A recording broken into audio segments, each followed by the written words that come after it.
Assalomu alaykum. Biz sizni e'tiboringizga arab tilida insho va xat qo'llanmasini yangi nashrini, video darsligini taqdim etmoqchimiz. Gapning boshida ko'p tug'iladigan savollardan biriga javob berib o'tib ketmoqchiman. Ya'ni bu kurs menga to'g'ri keladimi degan savolni ko'pchilik beradi. Xo'p, agarda darajangiz B1 bo'ladigan bo'lsa yoki undan yuqori, sizga bu kurs to'g'ri keladi. Ya'ni agarda darajangiz B1 bo'lsa B2 ga olib chiqib qo'yadi, B2 bo'lsa C1 ga olib chiqib qo'yadi. Ya'ni insho bo'yicha boshqa bo'limlarni emas. Xo'p, bu kursdan manfaat topa olishligingiz uchun siz qanday darajada bo'lishingiz kerak? Oddiy bo'lsa-da gaplarni to'g'ri tuza olishingiz kerak, grammatikangiz yaxshi bo'lishi kerak. Ana shunda bu kurs sizga to'g'ri keladi.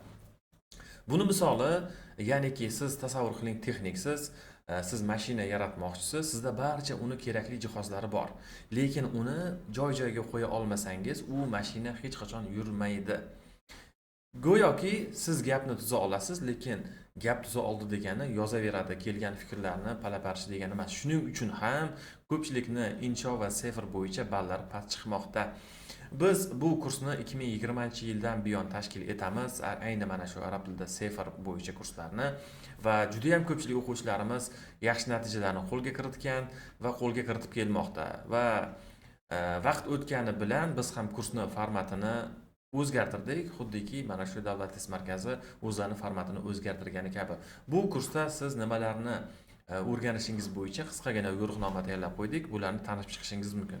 Bu kurs seferga ham, tonalga ham birdek as qotadi. Chunki tonalda ham insho yozasiz, seferda ham insho yozasiz. Faqatgina seferda bonus xat ham yozasiz, ham norasmiy va ham rasmiy.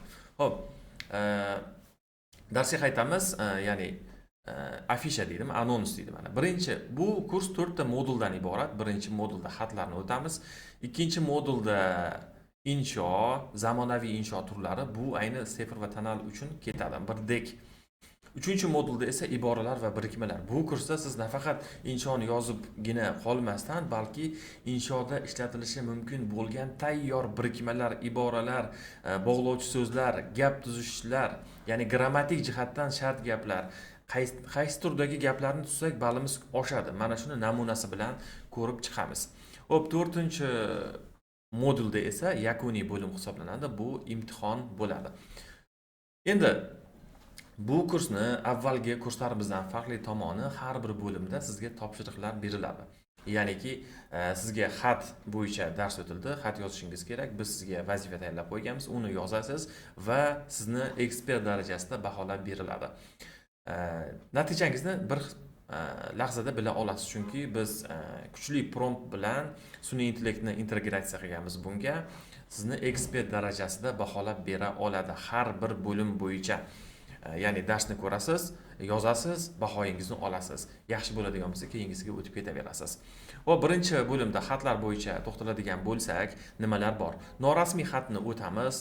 Format va tuzilma bo'yicha norasmiy xatni yozish amaliyoti bo'ladi. Orqasidan tahlil qilamiz tayyor yozilgan norasmiy xatlarni va yana o'sha 3-darsimizda rasmiy xatni format va tuzilmasini ko'ramiz va yana uni orqasidan 4-darsimizda rasmiy xat yozish amaliyoti bo'ladi. Yozilgan xatni tahlil qilib beraman. Zamonaviy insho turlari bo'ladigan bo'lsa, darslar tayyor ko'rishingiz mumkin. 5-darsda demak, insho va janrlarni turlari haqida gaplashamiz. Blog post, har bir inshoni ikir-chikirigacha, mayda-chuydasigacha o'tamiz. Bir dona inshoni 3 ga bo'lib o'tamiz. Kirish qismi alohida, asosiy qismi alohida, xulosa qismi alohida. Forum post ham xuddi shuni singari, kirish qismi, asosiy qismi, xulosalar alohida va rasmiy maqolani esa bitta qilib o'tamiz, chunki bu osonroq, chunki undan oldingisini o'tganligimiz uchun. Iboralar va birikmalar, kirish uchun foydali iboralar, salomlashish, sabab va zidlov, tayyor iboralar, kirish qismida beradigan iboralarimiz, maqsad, sabab, zidlov iboralari, shart gaplarni tuzishni o'rganamiz, qiyos va taqqoslash iboralari. Bular sizni yozma mahoratingizni ochib beradi. Nafaqat yozma, bu orqali siz og'zaki nutqingizni ham shakllantirib olasiz.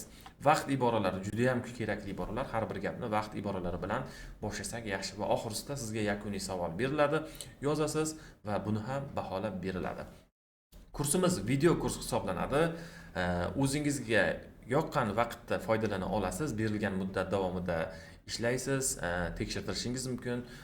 Mana shuni singari tuzilgan yaxshi, mukammal kurs sifatida e'tibor qilishingiz mumkin bunga. O'ylaymanki, bu kurs ko'pchilikka manfaatli bo'ladi. Ushbu qo'llanma sotuvda bor, uni olib birgalikda ko'rishingiz tavsiya etiladi. Yozish uchun joylar bor u yerda ham va buni ham sherik qilib o'qiydigan bo'lsangiz, sizga deyarli insho va xatdan boshqa umuman muammo qolmaydi. Albatta o'ylaymanki, bu kurs barchamizga manfaatli bo'ladi.